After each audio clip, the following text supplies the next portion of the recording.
Cuando uno viene al conocimiento de la palabra de Dios, uno de los versos de los cuales uno tiene que aprender mucho es precisamente el libro de Gálatas, el capítulo número 5, verso número 18. Y es que en esa cita el apóstol Pablo da un listado de los pecados que no debiesen de existir en nuestras vidas. Y en esa cita dice el apóstol Pablo que adulterio, fornicación, inmundicia, idolatría, hechicería, enemistades, pleitos, celos, iras, contiendas, disensiones, herejías, envidias, homicidios, borracheras, orgías no deberían de existir. Y cuando uno piensa, por lo menos mi perspectiva es que si yo le digo, hermano, hay que escapar de estos pecados, y hacemos un balance, resulta que un homicidio es algo que usted dirá, hey, yo nunca voy a matar a alguien, pero sí tenemos enemistades. En el mismo listado aparecen las borracheras, aparecen las orgías, aparece la ira y el celo. Y si nosotros tuviéramos que hacer un balance, yo estoy seguro que nosotros escapamos de los pecados que creemos que son más duros o más severos sus castigos. ¿Qué pasa si usted mata a alguien? Muy seguro que usted se va a la cárcel, ¿no? Y usted dice, yo no mataría a nadie. ¿Qué pasa si usted de repente realiza alguna transacción mala? Es decir, corre el riesgo de ser metido también a la cárcel. Pero una enemistad, una contienda, un arranque de celos, de ira, eso sí no lo permitimos. Y tratamos de escapar de lo más duro, pero se nos olvida lo más pequeño. En el mundo el pecado está regado, y como iglesia nosotros no podemos contrarrestar en sí toda la maldad como tal. Es decir, no nos debería de preocupar hasta cierto punto los pecados de otras iglesias, pero sí el nuestro. Es decir, si nosotros no nos permitimos homicidios, no nos permitimos herejías, no nos permitimos de repente un adulterio, una fornicación, pero también debemos de evitar lo que son las iras, el celo y la herejía. Pero hemos sido nosotros instruidos a escapar del pecado más duro, que resultan ser los que le acabo de mencionar. Es decir, si yo no cometo de los más severos, digo yo, estoy bien, pero si los otros están, quiere decir que tenemos un problema. Y como iglesia nosotros estamos interesados en que todo pecado y toda falta sea eliminado de nuestra vida. Y aquí viene el gran problema de nosotros, y es que nosotros estamos acostumbrados a darnos cuenta de las faltas grandes, más no de las pequeñas. Pero saben, el Señor juzga ambas por igual. Pecado es pecado, y en la misma lista del adulterio, de la fornicación y del homicidio también están los celos, las iras y las contiendas. Así que, teniendo esto en mente, yo quiero que usted me acompañe y nos vamos a ir al Antiguo Testamento, libro de Jueces, el capítulo número 1 y su verso número 22. Libro de Jueces, el capítulo número 1 y verso 22. Y esta tarde, mi querido hermano, con la ayuda de nuestro Señor Jesucristo, que es el que va a iluminar nuestros corazones, nuestra mente, vamos a ver la anatomía. La anatomía no es más que el estudio del cuerpo humano, viendo cada uno de nuestros organismos. Es decir, un organismo va enlazado del otro. Y una anatomía cristiana es lo mismo. Hay un por qué, hay un por cuál, hay un por dónde y hay un resultado de todo lo que nosotros realizamos. Entonces, libro de Jueces, capítulo número 1, verso número 22. Amén. Libro de Jueces, capítulo número 1, verso 22. ¿Lo tiene? Gloria a Dios. Jueces, capítulo 1, verso 22. Vamos a leer hasta el verso, vamos a escudriñar hasta el verso 36, pero ahorita a manera de desglose vamos a llegar únicamente al 26 y luego vamos a seguir leyendo el resto de los versos de la palabra de Dios. ¿Lo tenemos entonces? Jueces capítulo 1 verso 22, y dice también, tome nota por favor esa palabra, porque esta es clave. Esa palabra también tiene un significado que va a engrosar el resto, y vamos a ver cómo esta palabra más adelante se va a repetir. También la casa de José subió contra Betel, y Jehová estaba con ellos. Qué interesante, ¿no? Jehová estaba en la casa de José. Verso 23, y la casa de José puso espías en Betel, ciudad que antes se llamaba Luz. Y los que espiaban vieron a un hombre que salía de la ciudad y le dijeron: muéstranos ahora la entrada de la ciudad y haremos contigo misericordia.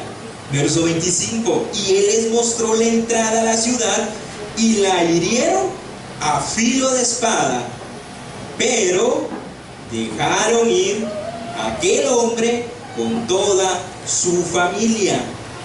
Verso 26, y se fue el hombre a la tierra de los heteos y edificó una ciudad, a la cual llamó Luz, y este es su nombre hasta hoy. Incline su rostro, vamos a orar, nos ponemos en las manos de Dios y entramos en detalle con lo que Dios quiere hablarnos esta tarde. Padre, que estás en tu santo trono, venimos delante de tu presencia, mi buen Jesús, en esta hora de la tarde, agradeciendo la oportunidad que nos das de estar en este lugar. Es para mí un privilegio el poder en esta hora escudriñar, meditar y compartir tu palabra, mi buen Jesús. Únicamente soy el medio, el instrumento que tú utilizas esta tarde para poder hacer llegar lo que tú quieres hablarnos. Te pido que abras el corazón de mi hermano, que despejes toda dificultad, todo problema. Si hay sueños, si hay cansancio, si hay aburrimiento, si hay preocupación, en este momento se van en el nombre de Jesús. Declaramos nuestros corazones el mejor terreno para que tu palabra sea sembrada y de esa manera pueda dar fruto al 30, al 60, al 90 y al 100 por uno. Dice tu palabra que tu palabra nunca regresa vacía, sino que hace efecto en los corazones. No importa el portador, lo que importa, Padre, la gloria es que tú a través de tu Espíritu Santo hables. Importa la preparación, importa, Dios eterno, la disponibilidad, pero más que eso es tu Espíritu Santo el que obra en nuestros corazones. Gracias esta tarde, en Cristo Jesús oramos. Amén y amén. Es interesante, mi querido hermano, a través de la Biblia Dios nos regala detalles que son importantes en toda nuestra relación y toda nuestra realidad. La ausencia de los detalles se presta a la mediocridad. Es decir, mi querido hermano, al principio arrancábamos precisamente un listado de los pecados que la Biblia demanda, que tienen que ser tenidos presentes y tenidos en una lista en la cual uno debiese de estarles pidiendo o teniendo bastante atención a la misma. En los inicios de la iglesia había una doctrina, o sigue, la doctrina no ha variado, no ha cambiado, pero era de aquella en la cual uno decía: hey, me tengo que cuidar de qué hago, qué digo, cómo vengo vestido, cómo tomo mi privilegio. Conforme fueron avanzando los años, lo que nosotros considerábamos a un principio legalismo, hoy estamos en otra contraparte. Desde no solamente la doctrina y la forma de ver las cosas, sino ha cambiado todo. Por ejemplo, yo recuerdo los Voceros de Cristo, hablando de la música, es una de las agrupaciones pioneras en la música, en los boleros. Usted ponía esa música en los tiempos de, no sé, de los 60, era considerada demonio. Avanzó para los más jóvenes que se identificaron. Hay un grupo, Parucía, era un grupo que empezaba a salir, y la iglesia contemporánea cristiana los criticó porque era una música que utilizaba una guitarra eléctrica, y uno decía: hey, una guitarra eléctrica, eso ya no es de Dios, eso ya corresponde a la moda mundana. Y de repente hoy, en los años 2019, nos damos cuenta que hoy ya no es una guitarra electrónica. Hoy esto ha avanzado de tal manera que la música que antes eran voceros de Cristo anticuada, hoy resulta que esa música uno dice, hey, ya no se escucha. ¿Pero por qué? Porque los tiempos van cambiando. La pregunta es, ¿esa música es buena o es mala? Es otro asunto que no vamos a meternos, pero le doy el ejemplo. Lo mismo ha pasado con nuestra vida espiritual. Recuerdo la exigencia que teníamos nosotros mismos de podernos activar en lo que correspondía a nuestra vida espiritual. Es decir, teníamos que tener un acercamiento a Dios total.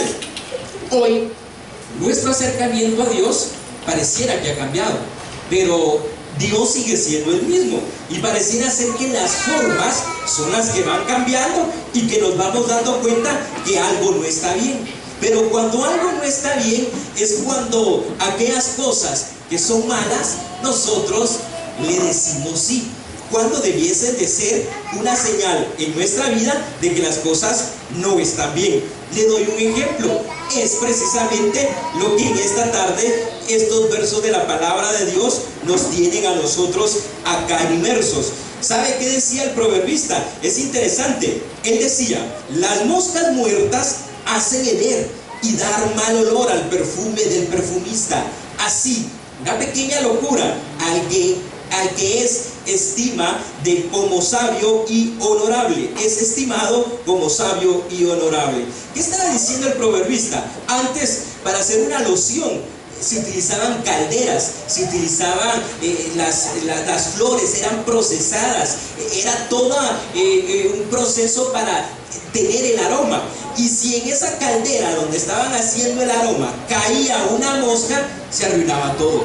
Recuerda la historia de aquella mujer viuda que dice que se llega a los pies del Señor Jesús y derrama un perfume de alabastro, de nardo puro. El nardo era una de las esencias más caras que había. Y es decir, a una esencia como el nardo le llega a caer una mosca, prácticamente se perdía. Y así dice el proverbista. Él dice, una mosca muerta hace ceder y dar mal olor al perfume del perfumista. Así es una pequeña locura. Es decir, ¿qué está diciendo acá? Un pecado grande como un homicidio, como un arranque de ira y de celo, es lo mismo. Es una mosca que entra en nuestro vaso y se contamina. Yo estoy convencido que usted tiene un vaso de agua pura, le cae una mosca, no se va a tomar el vaso de agua pura. Aunque usted saque la mosca y quite un poco de agua, usted considera que la contaminación abarcó todo el vaso y no se lo va a tomar. Así dice el Señor que es nuestra vida espiritual. Si descuidamos una área, un pecado que para nosotros son insignificantes, el Señor dice, está malo. Y esto es el Antiguo Testamento. Lea conmigo un pasaje interesante, Mateo capítulo 5, verso 18. El Señor Jesucristo lo hace ver de esta manera y dice, porque de cierto os digo, que hasta que no pase el cielo y la tierra, ni una jota ni una tilde pasará de la ley. Cabe mencionar que la jota y la tilde son las letras más pequeñas del abecedario en el griego. Es como en el abecedario castellano la tilde o el punto, que son las letras más pequeñas que están dentro del abecedario. Y el Señor dice, de cierto les digo que ni una jota ni una tilde, es decir, algo pequeño, pasará de la ley hasta que todo se haya cumplido. De manera que cualquiera que quebrante uno de estos mandamientos, muy pequeño que usted considere, así enseñe a los hombres, muy pequeño será llamado en el reino de los cielos. Más que cualquiera que los haga y los enseñe, este será llamado grande en el reino de los cielos. Pastor Salvador mencionaba, ¿cuántos mandamientos hay? Día miércoles, 600, ¿cuántos? 613 mandamientos. Y el Señor dice, cualquiera que quebrante uno por muy pequeño, arruinó todo. Arruinó todo. Será llamado en el reino de los cielos, dice, es decir, apartado, pero aquel que se esfuerce y haga y enseñe, ese será llamado grande entre el reino de los cielos. Miren lo que dice el apóstol Pablo, Tesalonicenses, el capítulo 5, verso 22. absteneos de toda especie de, ¿qué dice? De mal. Absteneos de toda especie de mal. En 2, 4, 5 palabras, Pablo está resumiendo la vida cristiana en 5 palabras. Él está diciendo, absteneos de toda especie. Y esa palabra especie lleva la connotación de forma, de apariencia, de aspecto. Él está diciendo, tienen que abstenerse de toda forma de pecado, de toda apariencia, de todo aspecto de mal. Y la maldad no tiene que ver con que usted pellizque a alguien, golpee a alguien, no comparta con alguien. La maldad acá está diciendo lo que existe en nuestro corazón es el problema. Y Pablo dice, absteneos ¿de qué? De toda especie, forma, apariencia o aspecto de maldad. En otras palabras, mi querido hermano, la verdadera medida del carácter de un hombre es lo que hace cuando sabe que nadie se va a dar cuenta. Es decir, el ser humano tiene 3 presentaciones. Si yo le digo a Alfredo, describime cómo soy yo, Alfredo se va a tomar la molestia de describir lo que él ha visto de mí. Es decir, el hermano Héctor es atento, es amable, es bondadoso, es colaborador, y empezaría a decir los apelativos. Luego está lo que yo considero que soy. Es decir, yo me considero proactivo, me considero bondadoso, me considero generoso, pero eso es mi perspectiva. Y está la tercera, que es lo que verdaderamente somos. Y eso únicamente lo descubrimos cuando estamos solos, cuando nadie se da cuenta.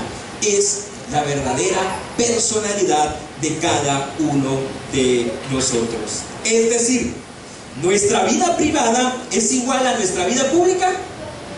Debería ser sí. Si hay duda y hay alguna suspicacia de pensamiento, deberíamos de preguntarnos por qué. Si yo conozco a Evelyn como una persona amable, pero resulta todo lo contrario, hay un problema. Me explico. Y la apariencia, la forma, el aspecto, recuerda lo que dijo Pablo, absteneos de toda especie de maldad. El problema no es que sepamos ocultar el pecado. El problema es mantener eso en nuestros corazones. Y aquí se desprende nuestro primer punto, y es: haz concesiones. Anatomía de una derrota. Y eso es precisamente lo que le pasó al pueblo de Israel. Jueces, el capítulo 1 y el capítulo 2 es un resumen de todo lo que pasó en el libro de Josué. ¿Qué pasó en el libro de Josué? Josué y Caleb son las personas encargadas de conquistar la tierra. La orden de Dios era que ellos debían de conquistar la tierra y alejar a todos los que estaban ahí en la tierra. No debía de quedar nadie. Y el resumen de Josué, capítulo 1, jueces 1 y 2, hablan precisamente el resumen de cómo se desenvolvió eso en el libro de Josué. ¿Y sabe cómo termina? ¿Cómo termina Josué? Justamente como inicia Jueces. Y es interesante porque si usted puso atención, los primeros 5 versos que acabamos de leer, pareciera ser que las cosas marchan bien. Acompáñenme a leer el verso 22 de ese capítulo 1 de Jueces, Jueces capítulo 1, verso 22, se dice: también la casa de José subió contra Betel, y Jehová, ¿qué dice? Estaba con ellos. No hay algo más lindo, más precioso para la vida de cualquier persona en esta tierra que Jehová esté con uno. Y dice que Jehová estaba con la casa de José. Cabe mencionar que José no forma parte de la tribu de Israel, de las 12 tribus. Sucede que José tiene 2 hijos, Efraín y Manasés, y ellos son los 2 que heredan, es decir, con las 12 tribus. José está preparando precisamente su tribu para poder conquistar, para poder recoger lo que Dios ha preparado para ellos. Verso 22: también la casa de José subió contra Betel, y Jehová estaba con ellos. Ve al 23: Y la casa de José puso espías en Betel, ciudad que antes se llamaba Luz. Y los que espiaban vieron a un hombre que salía de la ciudad y dijeron: muéstranos ahora la entrada de la ciudad y haremos contigo misericordias. Es decir, mi querido hermano, ¿qué están haciendo ellos acá? Dios les ha dado una orden. Ellos dicen: ok, tenemos que desalojar. Hacen una concesión. Una concesión es: hagamos un trato, una conveniencia, a ver qué nos conviene, hermano Timoteo. Es un negocio, yo le propongo un negocio, le va a convenir a usted y me va a convenir a mí, y ambos vamos a ganar. La orden de Dios era eliminar a todos los que no formaran parte de la tribu. Y dice que José manda espías a Betel, la que antes se llamaba Luz, pero ahora se llama Betel. Y cabe mencionar algo interesante en todo esto, mi querido hermano. ¿Por qué? Algunas cosas parecen convenientes al ser compradas con un fin más grande, pero conveniente y correcto están lejos de ser lo mismo. Yo le propongo un negocio que nos va a convenir a ambos, pero resulta que el negocio es fraudulento. Es decir, ¿es correcto o no? No. ¿Me conviene? Sí, voy a tener un ingreso mayor. Es decir, lo conveniente no necesariamente tiene que ser lo correcto. ¿Alguien sabe lo que significa Betel? Hemos escuchado el término y es interesante porque es uno de los términos que la Biblia relata interesantes, y muchas iglesias llevan ese nombre. Y es que Betel, ¿sabe qué significa? Significa casa de Dios. Pero Luz, en el original hebreo, está así como aparece, como se escribe Luz, solo que se le agrega una W y una Z, y significa perversión. Es decir, ¿cómo se llamaba la casa a donde sube José? Se llama Betel. ¿Qué es Betel? Es casa de Dios. Es decir, ya Dios había dado su bendición ahí. Y dice el verso 23: y la casa de José puso espías en Betel, ciudad que antes, la Biblia relata y nos dice que se llamaba Luz. ¿Qué significa Luz? Perversión. Es decir, antes ahí era perversión. No tenemos que profundizar la palabra perversión, entendemos algo malo, algo dañino, algo cruel, algo que no conviene. Verso 24: y los que espiaban vieron a un hombre que salía de la ciudad y dijeron: muéstranos ahora la ciudad, muéstranos la entrada de la ciudad y haremos contigo misericordia. Y él les mostró la entrada a la ciudad y la hirieron a filo de espada. Y aquí viene el desenlace. Pero dejaron ir ¿a quién? Aquel hombre. ¿Con quiénes? Con toda su familia. Es decir, hicieron una concesión, un trato, una conveniencia. Es decir, unos días, tú eres el espía, tú vas, te enfrentas, nos haces ver cómo está la situación y te perdonamos la vida. Pero no solo a él. ¿A quién más le perdona la vida? A él y a toda su familia. Una concesión que trae tremendos réditos negativos. ¿Qué dijimos? Lo conveniente no necesariamente es lo correcto. Ellos creyeron que lo conveniente era negociar, dejar con vida a él. Y este hombre negocia. Y él dice: hey, yo les hago el favor, pero también dejen con vida a mi familia. Y él dice: yo y mi familia quedamos con vida, yo hago el trabajo de espía, ustedes obtienen la victoria y todos contentos. Y José cree que es lo correcto. Y ve al verso 26 conmigo. Verso 26: y se fue el hombre a la tierra de los Eteos y edificó una ciudad a la cual llamó Luz. ¿Dónde aparece Luz antes? En el 23. Y Luz, que dijimos que el significado es perversión, pero así se llamaba la ciudad antes, ahora no. ¿Cómo se llamaba la ciudad? Betel. Y Betel significa casa de Dios. Pero estas personas que José dejó con vida, ¿qué estaba pasando? Ellos dicen que van, toman la ciudad y le cambian nombre. ¿Y qué nombre le ponen? Luz. Y Luz significa perversión. ¿Qué está haciendo acá entonces la historia? ¿A dónde nos quiere llevar? hacer concesiones parece práctico. Si tuviéramos un radar que detectara las mentiras y nuestro proceder a diario, yo creo que nos alarmaríamos. De repente vamos tarde en el tráfico, usted tiene un vehículo y es demasiado tarde, usted tiene que llegar temprano a su trabajo o le llaman la atención y usted dice, ¿qué hago? Y usted quisiera que su carro volara, no sé, y que pasara encima de otros, o que hubiera una ruta libre para poder uno transitar. Resulta que de repente usted va por un callejón y se da cuenta que esa ruta está vacía.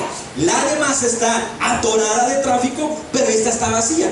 Y usted dice, esta es mi oportunidad. Y usted agarra esa vía libre y se va por esa vía. Y usted dice, como decimos en buen chapín, ya la hice. Y usted avanza, se da cuenta que los demás están en la cola sufriendo y usted sigue avanzando por esa ruta. Pero cuando usted sigue avanzando, se da cuenta que usted va en sentido contrario, pero que no hay policía de letra ahí. Pero usted dice, hey, nadie se va a dar cuenta, si sigo avanzando voy a llegar temprano. Y usted dice, hey, Dios sabe, y sigue avanzando. Y eso lo hizo un día lunes. De repente, día martes, la misma historia. Va tarde y de repente usted se da cuenta que esa calle está libre, es transitable, pero usted recuerda que esa vía es contra la vía y no puede irse usted ahí. Pero usted dice, trata de ver si no hay algún policía o algo, impedimento, y usted ve que está libre. Y usted dice, hey, lo voy a hacer nuevamente, y usted lo hace. Lo que ayer le causó temor, hoy es un desafío para usted. Y el día miércoles sucede lo mismo. Y ya ese desafío ya no es, sino es una alternativa. El día jueves ya no es un desafío, ya no es una alternativa. Ya es un transitar libre para mí. Es decir, algo que yo considero una solución práctica. Y así es el pecado. Así son las faltas. Y de repente aquello que la Biblia me dice es malo, si para mí es conveniente, le doy vía libre.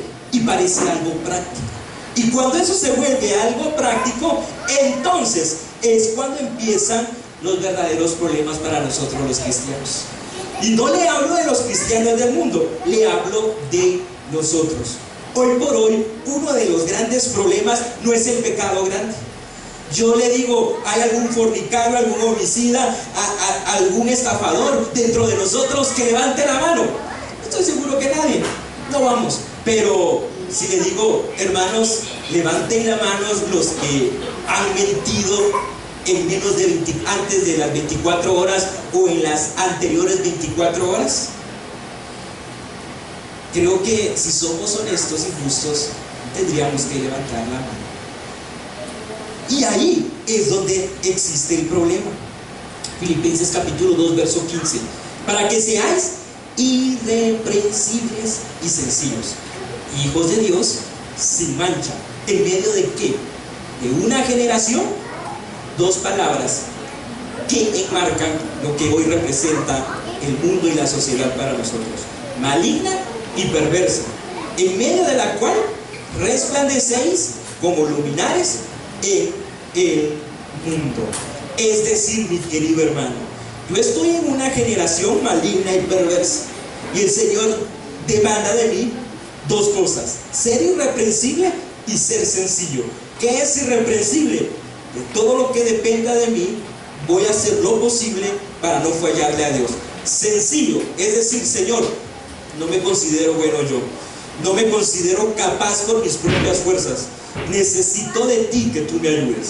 Es decir, si somos irreprensibles y sencillos, Dios demanda de nosotros que debemos de estar sin mancha en medio de una generación perversa y maligna. Pero estas instrucciones que Dios las está dando acá no aparecen por primera vez. Deuteronomio, quiero llevarlo a un pasaje en Deuteronomio, y es el capítulo número 7. Acompáñenme. Deuteronomio, póngale un dedito ahí porque vamos a regresar otra vez a Jueces. Deuteronomio, capítulo número 7, verso número 1.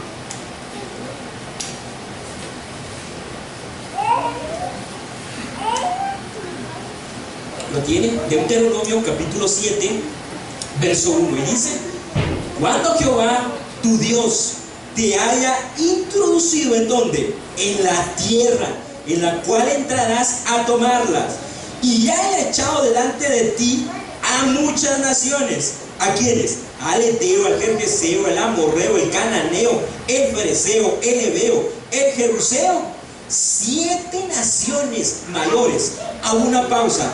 Esto representa la forma o el pecado, la falta. Representa lo que el pueblo de Israel tenía que lidiar. Y el Señor les dice: yo he echado delante de ti todos estos pecados, estas naciones fuertes, perversas, malvadas. ¿Para qué? Para que tú entres a esta ciudad y la tomes, la cual yo te he dado. Verso 2: Jehová tu Dios las haya entregado delante de ti. Es decir, yo te voy a entregar una tierra sana, una tierra fértil, y la hayas derrotado, la destruirás del todo. No harás con ellas alianza, ni tendrás de ellas misericordia. Verso 3: y no emparentarás con ellas. No darás tu hija a su hijo, ni tomarás a su hija para su hijo, porque desviará tu hijo en pos de mí, y servirán a dioses ajenos, y el furor de Jehová se encenderá sobre vosotros, y te destruirá pronto. Mas si habéis de hacer con ellos sus altares, destruiréis, quebraréis sus estatuas, y destruiréis sus imágenes de acera, y quemaréis su escultura en el fuego. Las instrucciones de Dios son claras. ¿Y cuáles eran esas instrucciones?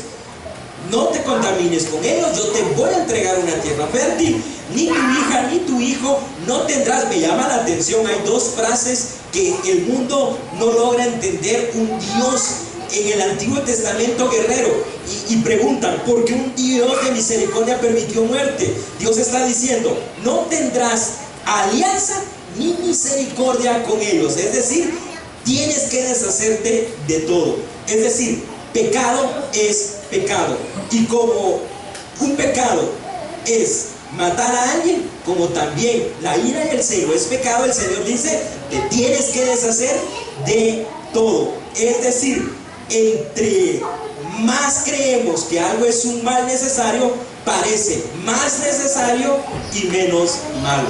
Parece trabalengua, ¿no? Entre más creemos que algo es un mal necesario, parece más necesario y menos malo.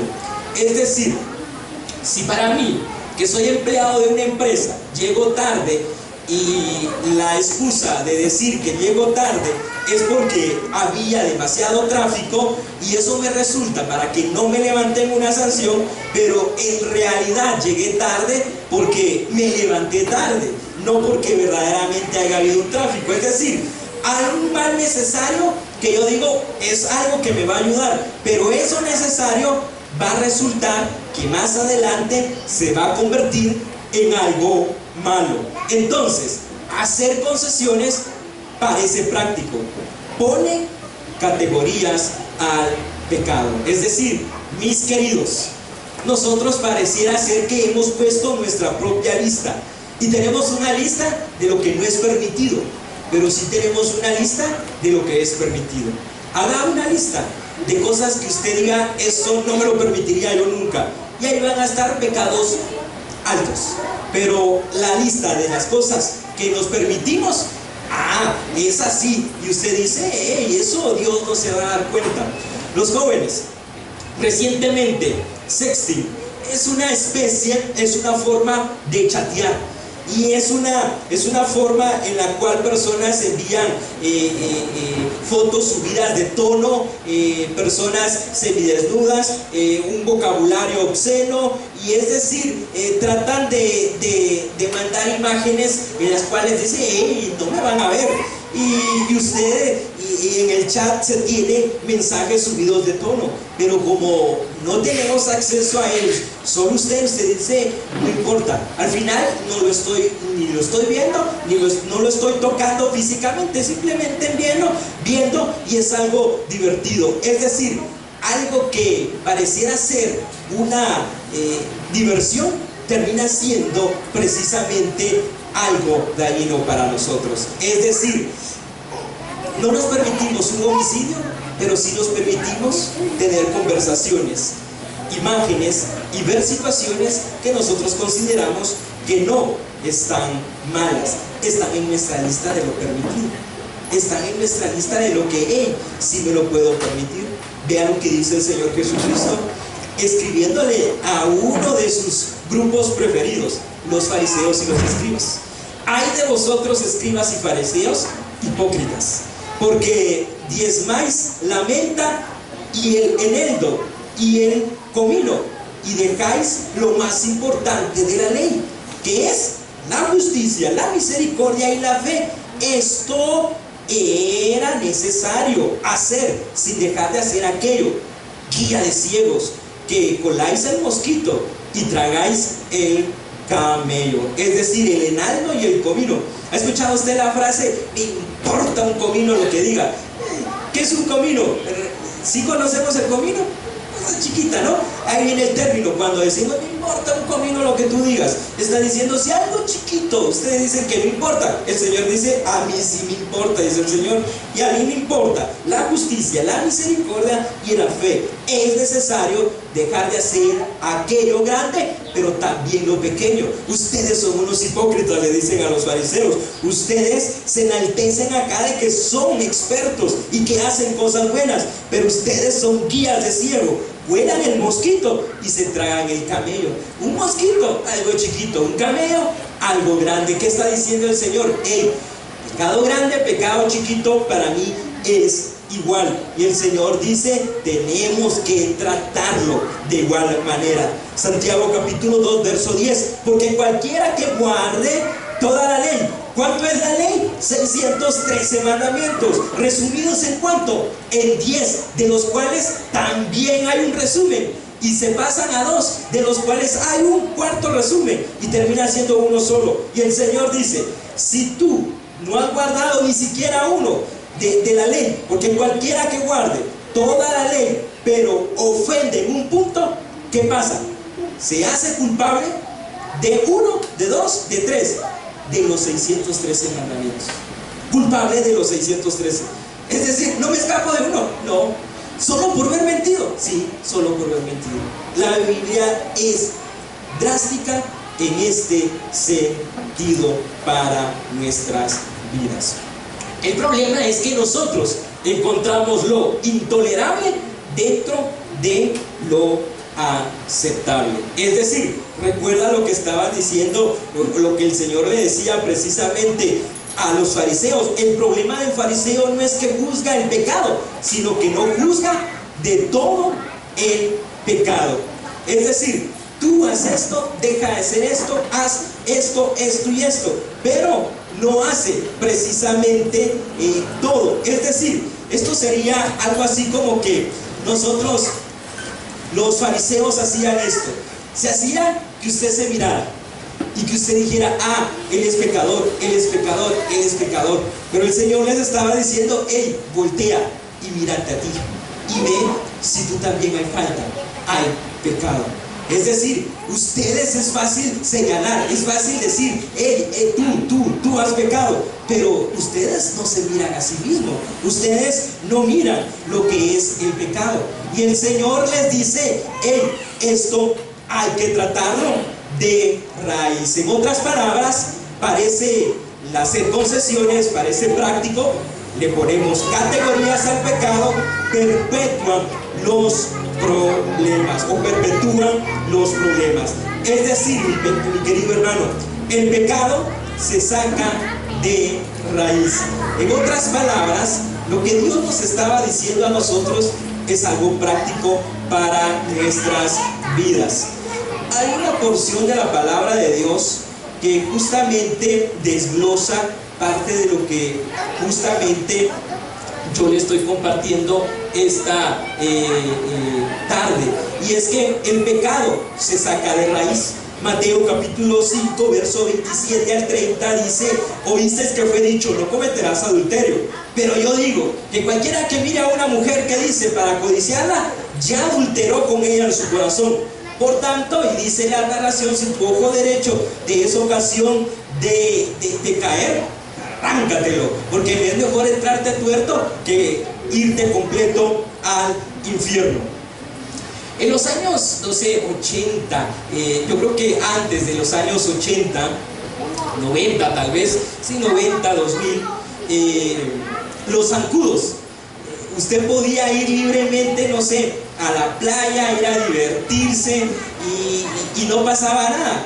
Y aunque los niños regresaran como un alfiletero, picados por los zancudos, no pasaba nada. Las abuelitas decían, hey hija, échale Vicks, y ahí se acabó, ¿sí? Pero hoy, que un zancudo a nosotros nos pique es un problema.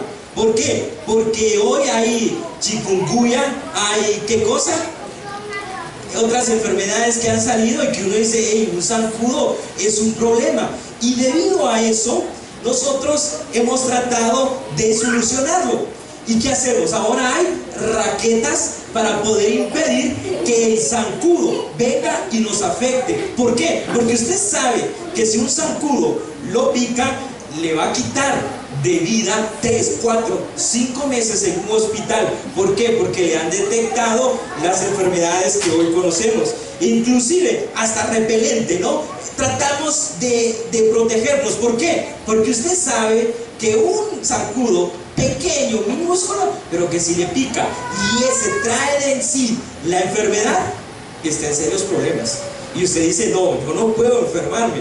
Y entonces sucede que usted trata y dice, no, yo hago lo posible por tratar de erradicar un zancudo. ¿Qué es un zancudo?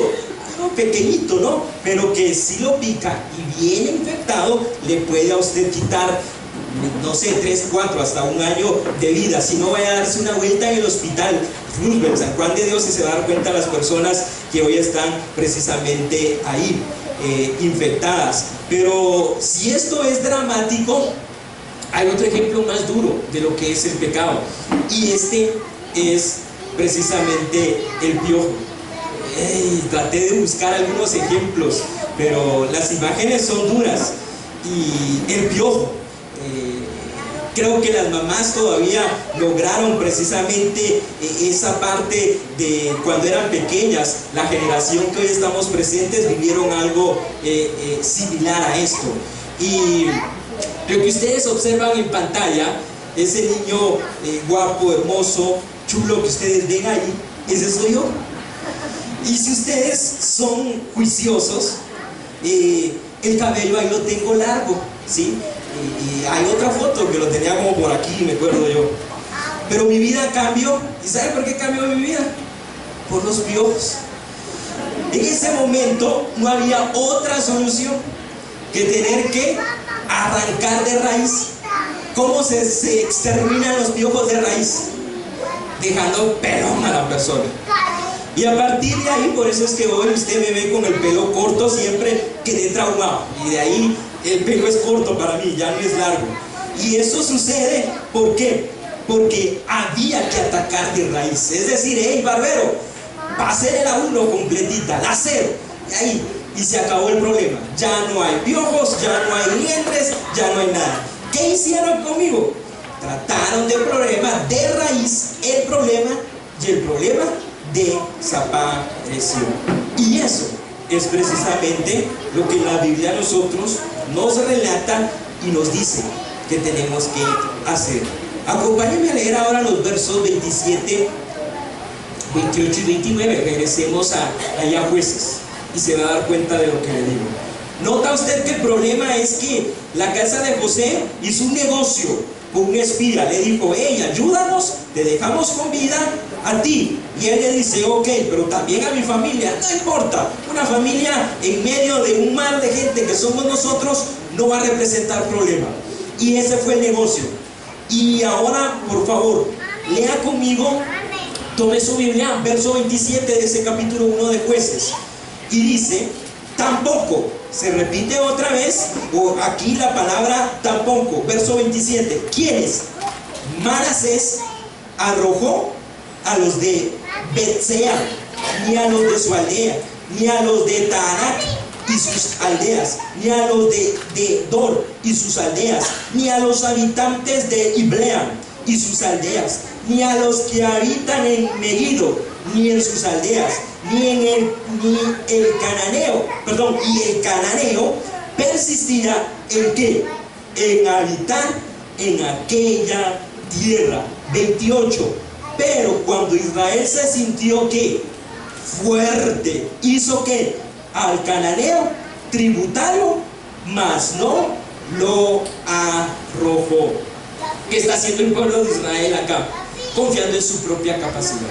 Es decir, hermano Héctor, yo puedo lidiar, es decir, yo sé hasta qué punto puedo chatear con alguien, yo sé hasta qué punto puedo conversar con mis amigos, yo sé qué sitios puedo visitar, soy grande, soy maduro y eso a mí no me va a pasar. Es decir, cuando nosotros confiamos en nuestra propia capacidad, ¿qué pasa? Cuando nos creemos maduros y capaces, es cuando más fácil podemos caer. En otras palabras, el Señor nos está diciendo que no es cuántos años tengamos de ser cristianos, no es el recorrido, no es el título, el ministerio, sino representa la comunión y la dependencia que podamos tener de Él. El apóstol Pedro es uno de los apóstoles más emblemáticos de los apóstoles, y el apóstol Pedro está precisamente platicando con el Señor Jesús y tienen esa conversación ahí en Mateo 26, el verso 33, 34 y 41, que son los trascendentales.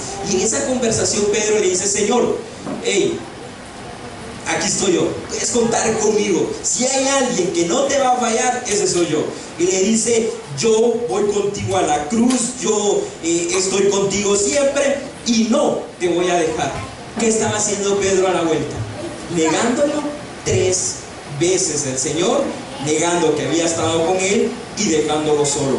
En otras palabras, Pedro se creía competente para poder enfrentar el pecado, pero no se dio cuenta que el enemigo es astuto y tiene artimañas para hacernos caer a nosotros. Proverbios capítulo 16, verso 18. Antes del quebrantamiento es la soberbia, y antes de la caída, la altivez de espíritu. Porque muchos hermanos hoy no están con nosotros, no porque hayan dejado de asistir o porque no hayan venido, me refiero a que nos han dejado en este camino, porque se creyeron competentes, es decir, creyeron que podían lidiar con una situación que se estaba saliendo de control y que ellos sabían, pero no la quisieron dejar, no la quisieron controlar. Sí, recuerda el ejemplo del zancudo, hay que erradicarlos, hay que eliminarlos de raíz. El Señor dice: el problema hay que eliminarlo de raíz. Un texto que lo conocemos de habido por haber, lo sabemos de memoria y lo repetimos siempre. Primera de Corintios 10:12. Así que el que piensa estar firme, mire que no caiga. Si usted se considera que está bien delante de Dios, ojo, cuide de no resbalar, cuide de no caer. El pastor Salvador decía: no sea que usted esté pelando un plátano, un banano y esté tirando la cáscara adelante, y esa misma más adelante lo va a hacer a usted resbalar. Mejor cómase el plátano, agarre la cáscara, pero deposítela en el bote de basura. Es decir, si usted hoy le pecó al Señor, hoy usted tiene la oportunidad de ponerse a cuentas. Pero si usted hoy pecó, él el plátano, lo tira allá y dice: no pide perdón, eso mismo lo va a hacer tropezar a usted más adelante, en el momento que menos usted lo piense. Es decir, la soberbia es algo contagioso. La soberbia, y no hablo cuando hablamos de soberbia, no es orgullo, por favor, quítese eso de la mente. La soberbia no tiene que ver con orgullo, con vanagloria, con jactancia. La soberbia en sí es cuando nosotros creemos que eso no nos va a causar problema. El mirar a las 10 11 de la noche, mi programa en la televisión, eso no me va a causar a mí problema. Yo sé cuando tengo que apagar el televisor y cortarlo. Cuando la escena se prolongue y sea una escena mala, yo le corto. Yo sé en qué momento puedo dejar, yo sé en qué momento puedo cortar esta relación, yo sé en qué momento puedo dejar esto. Y nos sentimos soberbios. Y esa soberbia, mis queridos, se contamina. Rápido, el tiempo se me fue. Verso 29 del capítulo 1 del libro de Jueces. Y lea conmigo. Ya leímos el verso 27. Ahora lea conmigo el verso 29. Tampoco Efraín arrojó al cananeo que habitaba en Geser, sino habitó al cananeo en medio de ellos en Geser. Verso 30. Tampoco Zabulón arrojó a los que habitaban en Critón. Verso 31. Tampoco Aser arrojó a los que habitaban en Aco, ni a los que habitaban en Sidón, en Amlad, en Axibet, en Elba, en Afec y en Rebot. Y moró Aser entre los cananeos que habitaban en la tierra, pues los arrojó. Verso 33. Tampoco Neftalí arrojó a los que habitaban en Bet-Semes, ni a los que habitaban en Bet-Nat, sino que moró entre los cananeos que habitaban en la tierra. Más le fueron tributarios los moradores de Bet-Semes y los moradores de Bet-Anab. 34. Los amorreos acosaron a los hijos de Dan hasta el monte y no los dejaron descender a los llanos. ¿Sabe, mi querido hermano? En Apocalipsis la tribu de Dan ya no la reconoce Dios. Dan ya deja de ser una tribu ahí por su pecado, por su maldad. ¿Qué palabra se repite? Tampoco. Es decir, lo que empezó con José, con la familia, con la casa de él, se propagó a las demás tribus. Es decir, si Pastor Salvador lo hace, ¿por qué yo no lo voy a hacer?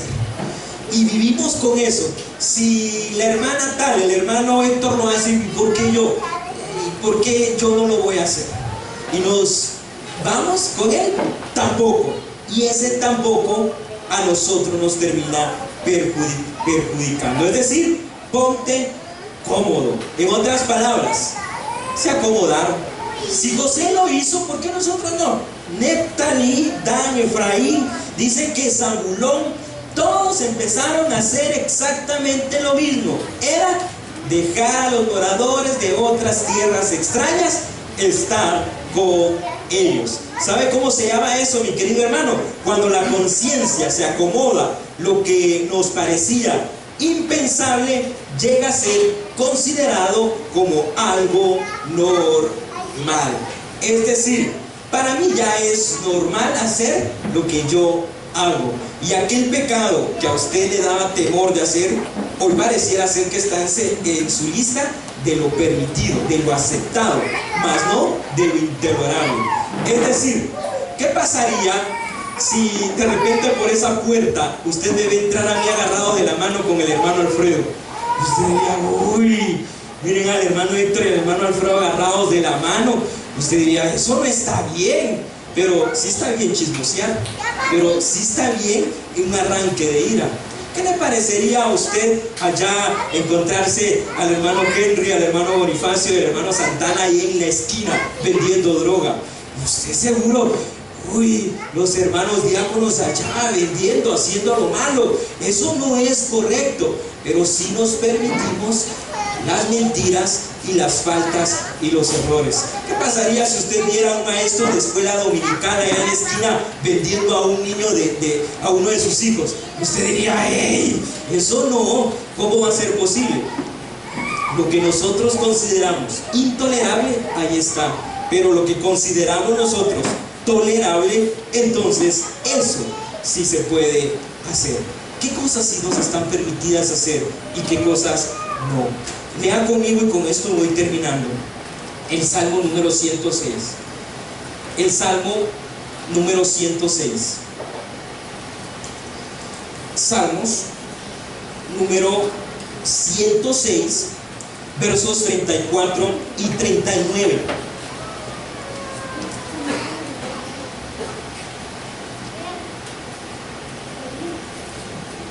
Salmo 106, versos 34.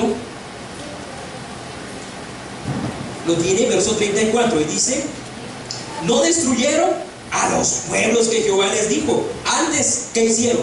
Se mezclaron con las naciones y aprendieron sus obras y sirvieron a sus ídolos, los cuales fueron causa de su ruina. 37, sacrificaron a sus hijos y sus hijas. ¿A quiénes? A los demonios, y derramaron sangre inocente, la sangre de sus hijos y de sus hijas, que ofrecieron en sacrificio a los ídolos de Canaán, y la tierra fue contaminada con sangre. Se contaminaron así con sus obras y se prostituyeron con sus hechos. En otras palabras, el Señor está diciendo: ¿cuál fue la ruina del pueblo de Israel? Dejó de hacer lo bueno. Y eso es. Lea Jueces, y si usted tiene el tiempo y quiere tomarlo como sus devocionales, el libro de Jueces es eso. Se arrepentía, fallaba, arrepentía y fallaba. Y así iba el pueblo de Israel. Ya no hubo una estabilidad, no había un rey que gobernara sobre ellos. Lucas capítulo 19, verso 17, Él les dijo: está bien, buen siervo, por cuanto en lo poco has sido fiel, tendrás autoridad sobre 10 ciudades. Pero esto es aquel que ha sido fiel. Pero eso también funciona al revés. Funciona al revés, es decir, si el siervo no hizo lo correcto, ¿qué cosa? Lo que dice precisamente el Salmo 106 que acabamos de leer. ¿Qué dice ese salmo? Se prostituyeron, se ofrecieron y perdieron sus ciudades. Una cosa le recomendaba a Pablo a Timoteo: no descuides el don que hay en ti, avívalo. A los hijos de Samuel, Dios le decía: antes que la lámpara se apague, arrepiéntanse. No quisieron, se apagó la lámpara, y el sacerdocio que le correspondía única y exclusivamente a la familia precisamente de Samuel tuvo que cambiar de giro. ¿Por qué? Porque hubieron unos que se equivocaron.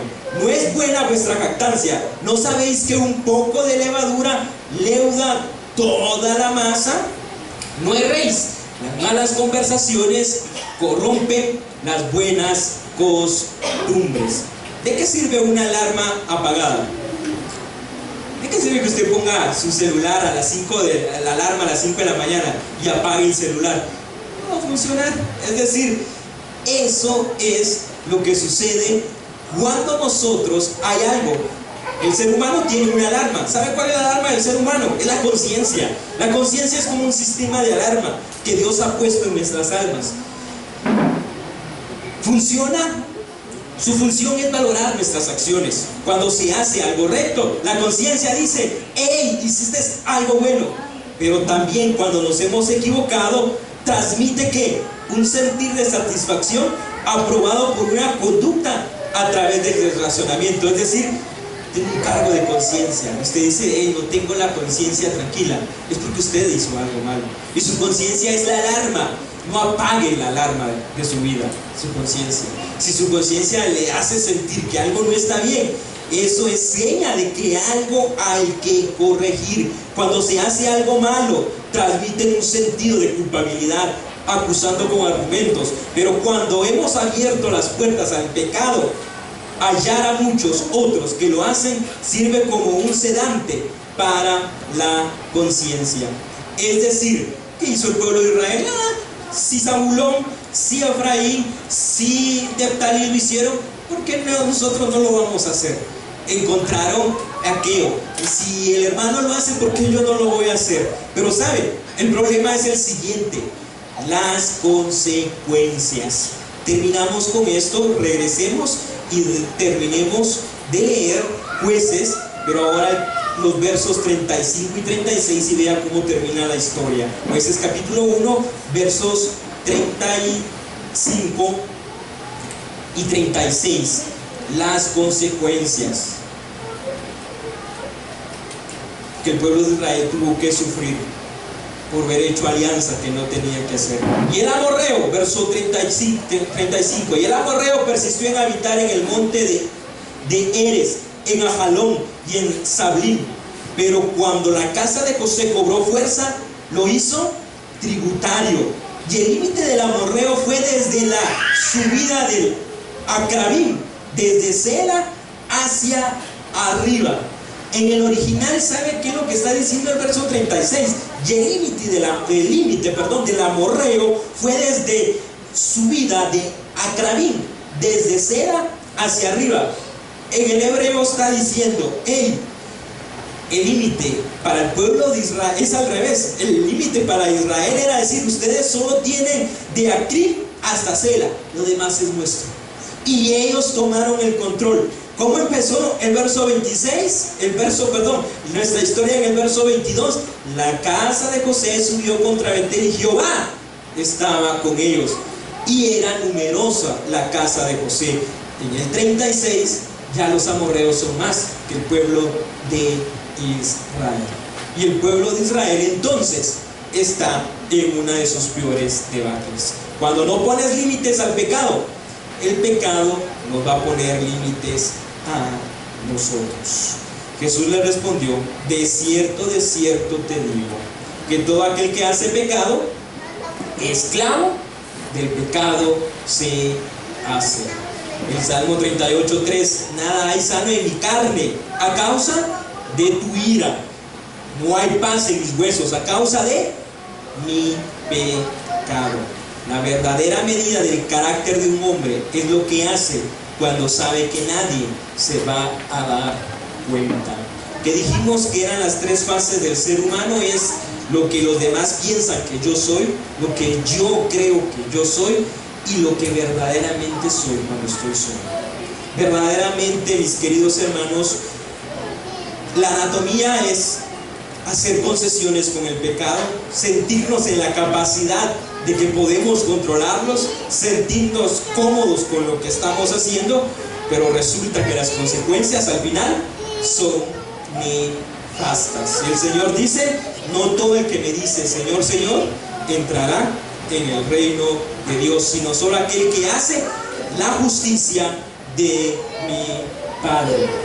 Mis queridos hermanos, el problema de la iglesia no es los grandes pecados, no es que tengamos en medio de la congregación borrachos, que tengamos en medio de la congregación personas adúlteras, fornicarios o asesinos, homicidas. El problema de la iglesia hoy actualmente y por qué no avanzamos es por los pecados que nosotros creemos que son pequeños y que arremeten contra la perfecta voluntad de Dios para nuestra vida. Es decir, como el ejemplo del mosquito y del piojo, hay que arrancar el pecado de raíz, mi querido hermano. Si este año usted se ha propuesto servirle al Señor, hoy es el momento de que podamos renovar ese compromiso y que podamos decirle al Señor, Señor, aquí estamos esta tarde delante de tu presencia. Un minuto le voy a pedir que cierre sus ojos y que en este minuto usted pueda reflexionar sobre los pecados que usted se ha permitido, que usted considera en su lista que los puede hacer.